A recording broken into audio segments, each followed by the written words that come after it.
It's time for a 2-minute oil change on this 2014 Jeep Wrangler Unlimited.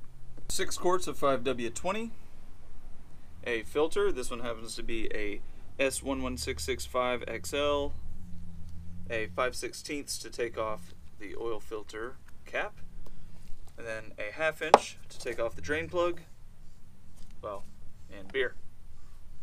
Alright, we're going to remove the drain plug with the 1/2 inch.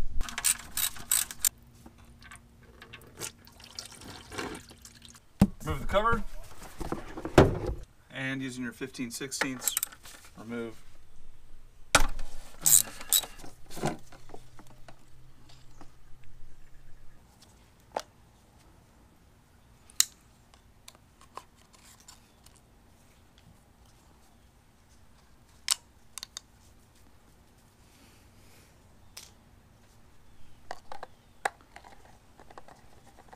Very important to change these two. Okay, now let's reinstall.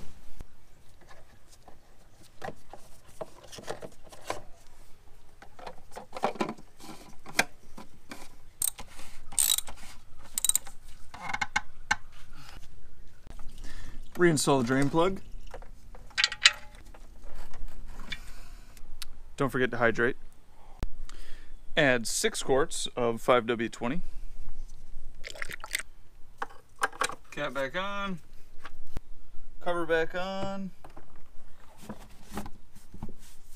Now inside the vehicle, put the key in the ignition, turn it to the on position, and press the gas pedal 3 times. Okay, now crank the vehicle and double check to make sure that it actually reset. Bam! You have successfully changed the oil on your 2014 Jeep Wrangler Unlimited. Have another beer, because you did a great job.